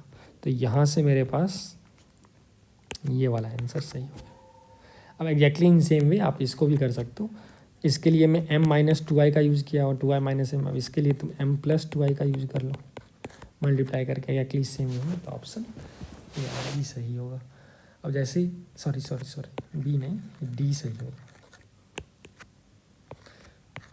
तो ऑप्शन बी और सी गलत है। ये बहुत ही अच्छा क्वेश्चन है। अब यहाँ से आप ये भी डायरेक्ट m माइनस 2i का डेट जो है वो नॉन जीरो होगा, m प्लस 2i का डेट है ये नॉन जीरो होगा, ये दोनों ऑप्शंस और बनाया जा सकता था, ठीक है। नेक्स्ट थर्ड जो है वो तो रोटेशन मैट्रिक्स है। अब इसको मैं कैसे फील करता हूँ, देखो, अगर मैं एक वेक्टर x y z लूँ तो उसको ये कहाँ रख देगा, x cos minus Y sine, x sine plus Y cos, और z को z ही रखेगा। इसका मतलब अगर मेरा ये पॉइंट x y z है, इसको सिर्फ ये रोटेट कर रहा है थीटा से, z कोऑर्डिनेट सेम ही रख रहा है, ठीक है, x कोऑर्डिनेट थीटा से, y कोऑर्डिनेट थीटा से, और z कोऑर्डिनेट वही रह रहा है, right, kind of. x coordinate theta से बोलना गलत है। तो अब तुम देखो, ये तो रोटेशन मैट्रिक्स हो गया ना 3D में, मतलब फंडामेंटली 2D हो गया, क्योंकि z coordinate is not changing. तो आप एक वेक्टर को ए अल्फ़ा से रोटेट करवाओ अल्फ़ा एंगल से, फिर ए बीटा का मतलब हुआ उसी वेक्टर को बीटा से कर दो, so it's same as alpha plus beta से कर दो, पहले अल्फ़ा से करो फिर बीटा से करो, तो ज्योमेट्रिकली ये सही है। A inverse A minus alpha है, अब ये भी सही हो जाएगा, क्योंकि ए इनवर्स मतलब उल्टा क्लॉकवाइज में, तो ये माइनस अल्फ़ा के इक्विवेलेंट है। a² माइनस आई है तो बिल्कुल गलत है भाई, ये भी गलत है। फोर्थ क्वेश्चन में तुम यहाँ से फैक्टराइज ही कर सकते हो, a² कॉमन ले लो, a माइनस 2i और माइनस a कॉमन ले लो, माइनस आई कॉमन ले लो, -1 मत लेना बाबू, क्योंकि 1 स्केलर है, तो ए स्क्वायर आई होगा और ए माइनस 2i 0 होगा।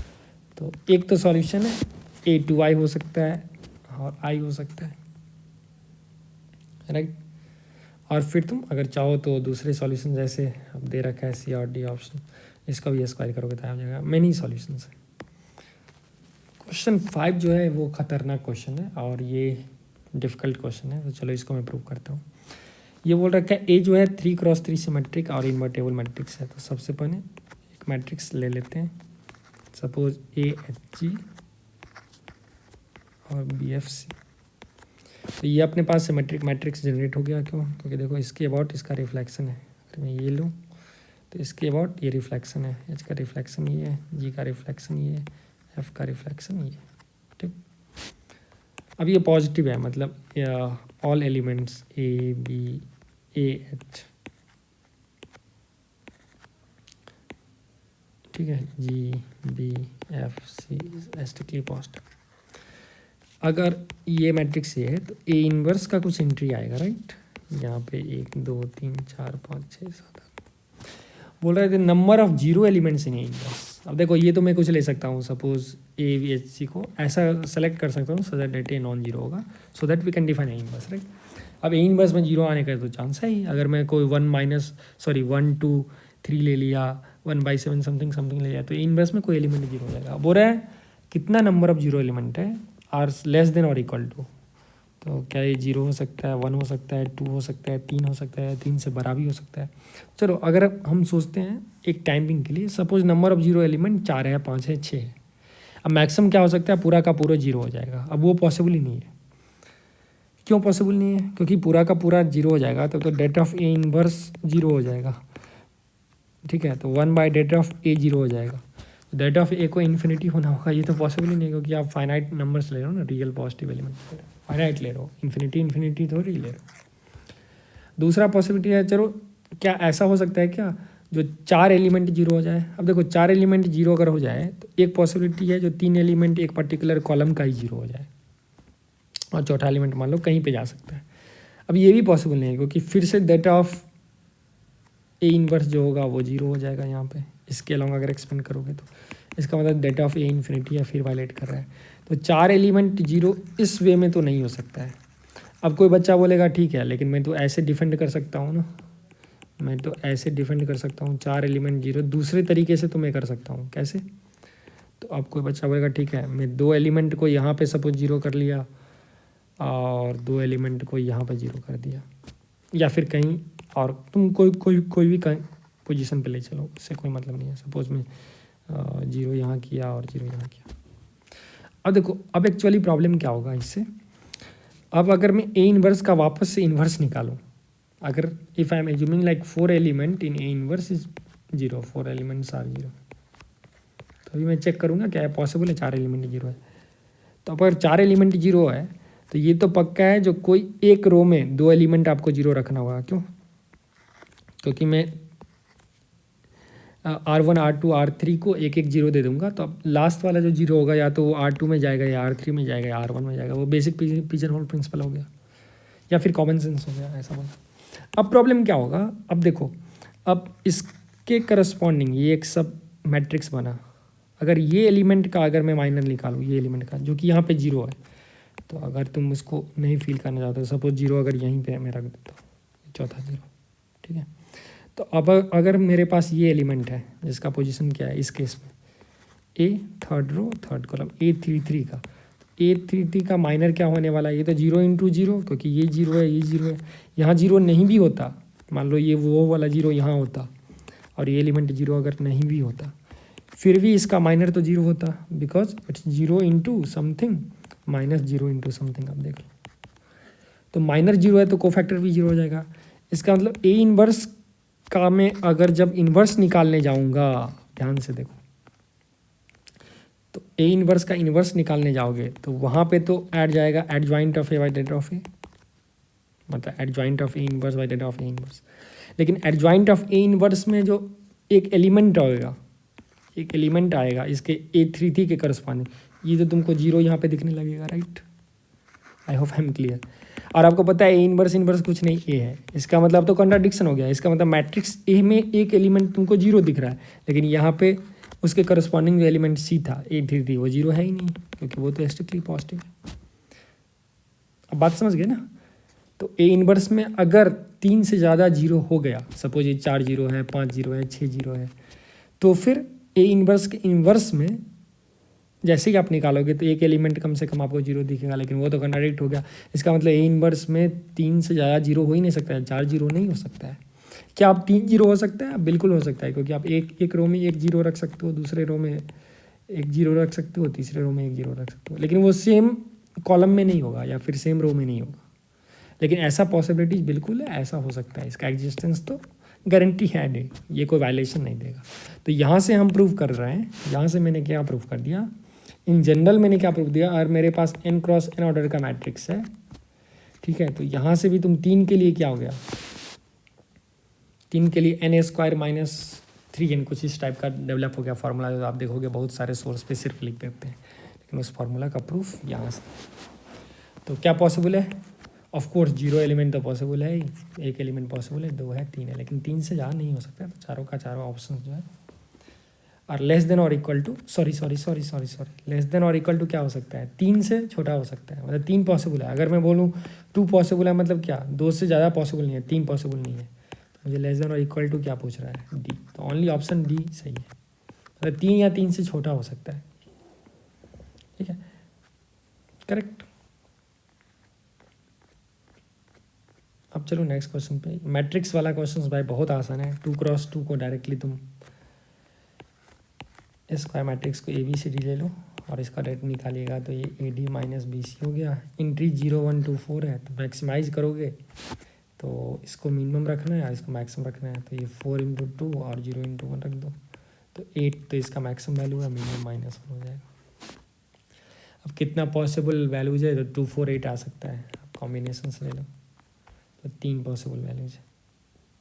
सम of all values of determinant कितना आएगा, वो तो 0 ही आएगा, क्योंकि जब कभी भी अल्फा डिटर्मिनेंट का वैल्यू है, आई कैन ऑलवेज स्विच रो, इस दोनों को स्विच करके I can create minus alpha. तो जब जब अल्फा एग्जिस्ट करेगा माइनस अल्फा आएगा, तो ओवरऑल सम जितना भी मैट्रिसेस पॉसिबल है सबका तो 0 होना ही होगा। अब हो रहा है absolute value of det A list है, तो डेट ए का लिस्ट वैल्यू -8, तो एडजॉइंट ऑफ ए का डेट क्या होता है, तो आपको पता ही है ना, ये तो आ जाएगा det A to the power n-1 whole cube, लेकिन n का वैल्यू 2 है, तो ये 2 - 1 होल क्यूब, सो ये जस्ट डेट ऑफ ए, तो ये तो कुछ नहीं है, ये जस्ट डेट ऑफ ए होगा। अब फिर डेट ऑफ 4 ए इनवर्स, तो ये जाएगा 4 square det of A inverse, 16 by det of. अब डेट ऑफ ए 8 है, लिस्ट है तो -2 है, तो -2 इसका वैल्यू 8 है ना, -8। तो ये काफ़ी आसान सा क्वेश्चन था। ये वाला ऑप्शन अगर देखो आइडम पोटेंट वाला, तो आइडम पोटेंट में क्या होता है, a² = a³, ये सब पावर a के बराबर हो जाएंगे। अब बस बाइनोमियल लगा दो यार, डायरेक्टली यहाँ से देखोगे 2n - 1 का वैल्यू आ जाएगा 127, दैट गिव्स n का वैल्यू 7। हाँ, अब दूसरा क्वेश्चन में बहुत बच्चा क्या करता है ना, इसको GP का फार्मूला लिख देता है, वो लिख देगा इसको 1/i माइनस, मतलब कुछ समझ रहे हो ना, और इसको GP का फार्मूला ऐसे लिखने लगा, a का पावर 8 - 1 बाई a-1। ऑफकोर्स 1 नहीं लिखेगा, वो सोचेगा स्मार्टली, चलो मैं a-i लिख देता हूँ। अब यही ब्लंडर इस बुक में भी किया गया, डिवीजन ऑफ 2 मैट्रिक्स अलाउड नहीं है। तो ऑल्दो आप GP भी लिख सकते हो, वो रॉन्गली करेक्ट हो जाएगा, क्यों, क्योंकि एल्गोरिदम सेम है। लेकिन इसको सॉल्व कैसे करते हैं, तो आप i - a से दोनों साइड मल्टीप्लाई करो, ठीक है ना, प्री मल्टीप्लाई क्रॉस मल्टीप्लाई कुछ कर सकते हो, तो ये तो i हो गया। इक्विवेलेंटली आप दिखाओ दिस इनटू दिस i है, अब प्रोडक्ट इसको करोगे तो ये i माइनस a का पावर 8 हो जाएगा, राइट। अगर ये i है तो a का पावर 8 जो है वो नल मैट्रिक्स हो, ठीक है। ये नेक्स्ट बोल रहा है, अगर ये ai जो ये है, a सिंगुलर है, तो ऑर्डर ऑफ मैट्रिक्स क्या होगा, तो मैट्रिक्स a जो है वो स्क्यू सिमेट्रिक है, क्योंकि यहाँ पे डेट a और डेट a ट्रांसपोज देखोगे तो ये -1 का पावर इन डेट a आ जा रहा है, तो n ऑड है, हेंस दैट a 0, तो a तो सिंगुलर होगा, राइट। अगर a नॉन सिंगुलर सिमेट्रिक है, a is also symmetric, order of a can be, if a is symmetric, a inverse is also symmetric for matrix of any order, ये तो कुछ भी हो सकता है, क्यों? अगर ए सिमेट्रिक मैट्रिक्स है, मतलब A equal to A transpose है, तो अगर मैं इन्वर्स लूँ, ए इन्वर्स, ए टी का inverse is same as A inverse का ट्रांसपोज, तो देख सकते हो ए इन्वर्स को मैं बी लूँ तो बी इज बी ट्रांसपोज, तो अगर ए सिमेट्रिक है तो ए इन्वर्स भी सिमेट्रिक हो। अब सी वाले क्वेश्चंस काफ़ी ईजी हैं, क्यू को जस्ट पी इन्वर्स यहाँ रखो और ये क्वेश्चन समाप्त हो जाए। पहला वाला क्वेश्चन अगर मैं देखूँ, A square B equal to B A दे रखा है और यहाँ से तुमको रिलेट करना है ए बी 10, तो ऐसा सोचो तुम ए बी 10 को तुम कैसे रिलेट करोगे, तो फिर से पैटर्न करो, राइट? ए बी 10 है ना, तो ए बी ए स्क्वायर के बारे में सोचो, so this is A B into A B, right? अब तुमको दे रखा है A square B is B, तो बी ए को अगर मैं देखूँ तो ये ए स्क्वायर बी दे रखा है, ए इंटू ए स्क्वायर बी टाइम्स बी, फिर मैं एसोसिएटिव प्रॉपर्टी यहाँ से लगाऊँ तो ये हो गया ए क्यूब बी स्क्वायर, कुछ नहीं बस एसोसिएटिव लगाने।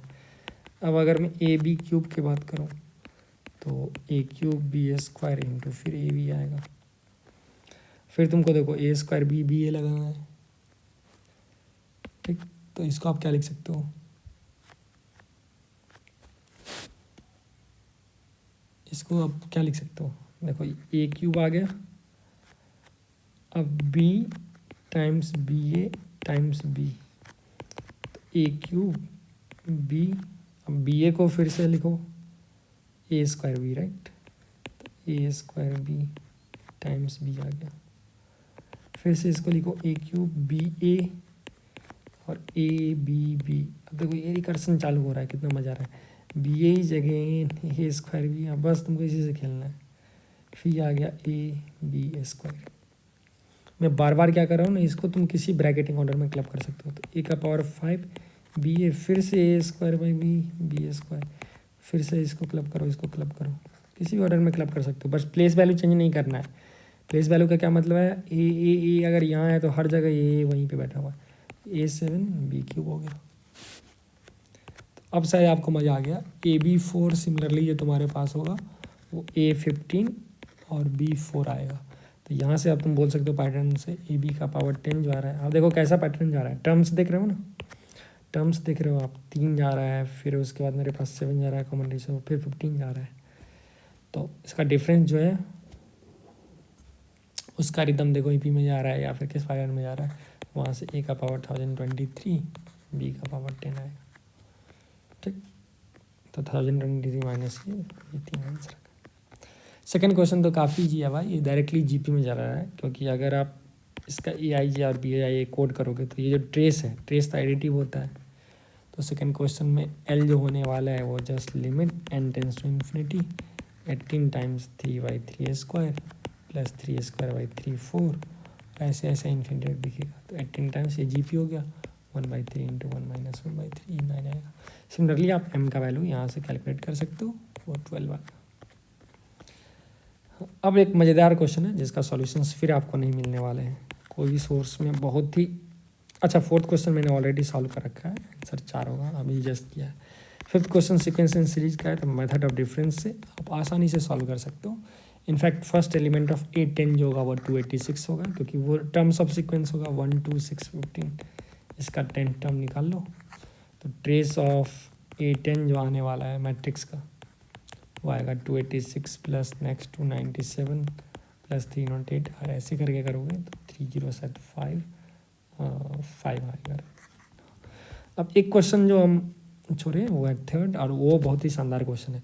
ये बोल रहा है AB a 2x3 matrix where as B is 3x2 matrix, if that of AB is 4 then value of that of B।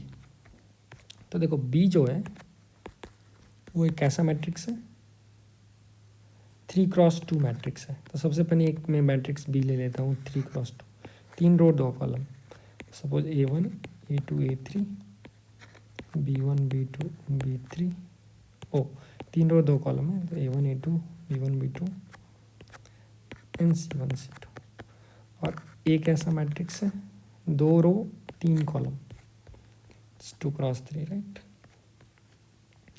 तो इसको D1 D2 D3 E1 E2 E3 दोनों। अब मुझे पूछ रहा है ए बी का वैल्यू, ए बी का डेट जो दे रखा है, तो ए बी एक मैट्रिक्स आएगा, उसका ऑर्डर कितना होने वाला है। तो ए आप देख सकते हो ये 2x3 है और बी जो है वो 3x2 है। तो ए बी एक 2x2 मैट्रिक्स बनेगा आपके पास, 2x2 मैट्रिक्स बनेगा और उसका डेट जो है वो दे रखा है 4। अब मुझे पूछ रहा है det of B A, right, det of B. तो अगर मैं बी ए को मल्टीप्लाई करूँ, चलो मैं मल्टीप्लाई करता हूँ, A1 A2 B1 B2 C1 C2, जो कि ये 3x2 है और ये 2x3 है, E1 E2 E3 3x2। तो ये तो इंटरेस्टिंगली, सॉरी 2x3, तो ये मेरा बड़ा सा मैट्रिक्स बनेगा और ये 3x3 बना। तो ये मैट्रिक्स कैसा मेरा बनेगा, तो मैट्रिक्स अगर मैं देखूं तो इसको मल्टीप्लाई करूंगा इससे, A1 D1 plus A2 E1। Next term जो बनने वाला है, तो चलो मैं यहीं पे इसको क्रिएट करके स्पेस, ये लास्ट क्वेश्चन है तो बहुत ही मज़ा आने वाला है, तो मैं यहाँ पे इसको कॉपी करता हूँ और यहाँ पे मल्टीप्लाई करके दिखाता हूँ, राइट, ठीक है। तो ये जो बनने वाला है अपने पास, ये बना A1 D1 plus E2 E1, A1 D2 plus E2 E2 और एक और टर्म बनेगा, मैट्रिक्स को और बड़ा करके लिखना चाहिए, चलो कोई बात नहीं, plus A1 D3 plus A2 E3। Similarly B1 D1 plus B2 E1, B1 D2 plus B2 E2 and B1 D3 plus B2 D E3।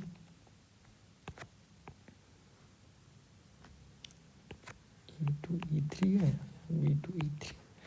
Next term जो अपने पास बन रहा है थर्ड टर्म, वो है C1 D1 plus C2 E1। आप देखते जाओ क्या मज़ा है, क्या मज़ा आएगा यहाँ। C1 D2 plus C2 E2 और C1 D3 plus C2 E3 E3। अब सवाल है, अब देखो ये वाले जो मैट्रिक्स हैं इसके डिटर्मिनेंट का मुझे वैल्यू निकालना है, ठीक, इसके डिटर्मिनेंट का ये डिफाइन है, ऑल्दो देखो जैसे ये डिटर्मिनेंट डिफाइन ही नहीं है, तो यहाँ पे आप डेट ऑफ ए बी को नहीं लिख सकते हो det of A into det of A, क्योंकि स्क्वायर मैट्रिक्स नहीं है, लेकिन A B as a whole का डिटर्मिनेंट और डिफाइंड है। अब ब्यूटी इस क्वेश्चन का है ना, देखो इसको मैं प्रोडक्ट ऑफ टू मैट्रिक्स लिख सकता हूँ। अब बोलोगे भाई कैसे, इनफैक्ट अब इसको मैं इस मैट्रिक्स को, अगर मैं ये मैट्रिक्स का बात करूँ जिसका डिटर्मिनेंट है, इसको मैं प्रोडक्ट ऑफ 2 3x3 मैट्रिक्स लिख सकता हूँ। कैसे, ओके देखो यहाँ पे हर जगह D1 E1 D1 E1 D1 E1 दिख रहा है, राइट, मतलब फर्स्ट रो में। तो अगर मैं यहाँ पे कुछ डालूँ यहाँ पे, तो मुझे दिखना चाहिए फर्स्ट इंटू फर्स्ट, ये दिखना चाहिए A D1 A1 D1 plus E2 D2, right. फिर मुझे दिखना चाहिए B1 D1 plus B2 E2। तो यहाँ second row into first column ये ऐसा दिखना चाहिए, third row into first column ऐसा दिखना। अब ये बहुत ही मज़ेदार बात है। अब ये क्यों मज़ेदार बात है, क्योंकि देखो अगर मैं यहाँ पे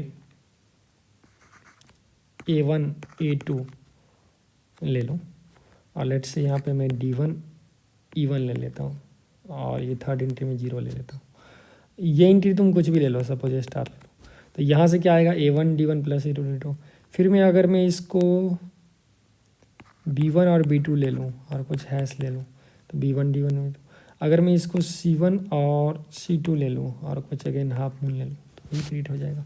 लेकिन मुझे नेक्स्ट कॉलम में again A1 D2 plus A2 E2 create करना है, तो ये D2 E2 और मान लो कुछ मैं ले लूँ यहाँ पे मोबाइल फ़ोन, और अगर मैं यहाँ पे D3 E3 और मैं कुछ ले लूँ मोबाइल फ़ोन, तो क्या ये काम कर जाएगा इसका प्रोडक्ट? अब वो काम नहीं करेगा, क्योंकि मुझे डायगोनल में भी रखना है D1 D2 plus B2 E2। तो अगर मैं इसको मल्टीप्लाई करूँ सेकेंड से, सो वो आ गया सेकेंड को B1 D2 plus B2 D2 plus star और हैश आ गया, राइट, हैश और ये, तो उसको 0 करना है। तो यहाँ से मैं बोल सकता हूँ यहाँ पे एक एलिमेंट को मैं जीरो कर सकता हूँ। मतलब अब मेरे पास चॉइस है, इस तीनों पोजीशन पे एक एक एलिमेंट को अल्टरनेटिवली जीरो जीरो करने का, राइट।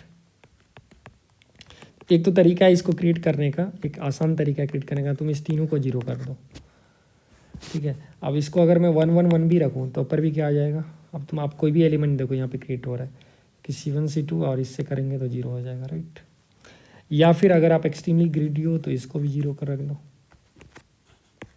अब आप इस दोनों को मल्टीप्लाई करो तो एक्चुअली ये मैट्रिक्स आ रहा है, ठीक है। देखो मल्टीप्लिकेशन से, हाँ यहाँ पे मैं फ्रीडम आपको दे रहा हूँ, यहाँ पे आपके पास फ्रीडम है। अब कहने का मतलब है जो अब अगर मैं दैट लूँ इस दोनों मैट्रिक्स का तो ये तो 0 × 0 तो 0 ही हो गया, राइट। तो इस मैट्रिक्स को मैं दो मैट्रिक्स में डिकम्पोज कर पाया 3×3 में। देखो इसका बर्थ था 3×2 और 2×3 से, लेकिन जैसे ही ये 3×3 में है ना तो वापस में इसको दो 3×3 मैट्रिक्स में डिकम्पोज कर पाया जिसका प्रोडक्ट सेम आ जाएगा लेकिन जिसका डेट 0 आ जाएगा। अब आप खुद से यहाँ ट्राई कर सकते हो, अगर ये डेट नॉन जीरो है मतलब अगर ये अल्फ़ा बीटा गामा है तो इस तीनों को 0 0 होना ही होगा, नहीं तो फिर ये प्रोडक्ट मैच नहीं करेगा। क्योंकि अगर इसमें से कोई एक भी नॉन जीरो हो गया तो फिर यहाँ पे एक एक्स्ट्रा टर्म क्रिएट हो जाएगा। तो I hope you enjoy it. मतलब पहला वाला अगर नॉन जीरो भी है फिर भी at least one of that must, at least one that must expire, ठीक है। एक्सपायरी डेट को अटेंड करेगा, नहीं तो ये पॉसिबल ही नहीं। तो इससे क्या हुआ, मैं पूरे मैट्रिक्स चैप्टर जो एडवांस वाले था उसका मैं डिटेल्ड सॉल्यूशन आपको लॉजिकली कैसे सोचे वो पूरा बता दिया। और इस पर काफ़ी और ऐसे ही हम लोग पढ़ाते हैं, तो जिनको हमसे जुड़ना है तो आप कमेंट कीजिए और फिर मैं मुझे बताता हूँ जो दूसरे चैप्टर्स को भी, या फिर जो टफ क्वेश्चंस है ऐसे ब्लैक बुक का कोई भी पर्टिकुलर चैप्टर उठा के मैं पूरे क्वेश्चंस को डिस्कस कर दूँगा जो आपको काफ़ी इंपॉर्टेंट है और उसमें थॉट प्रोसेस कैसे लग रहे हैं, खास के कैलकुलस का हो, प्रोबेबिलिटी का हो, कॉनिक सेक्शंस का हो। तो आपको ऐसा अगर कंटेंट और चाहिए या फिर कहीं और यूट्यूब पे मिल रहा है इस टाइप के कंटेंट तो कमेंट में बताइए, so that we can still see like if there is together we can make any difference. Thank you. Have a good day. Like and subscribe it so that we feel more motivated to give you quality content for free. Thank you.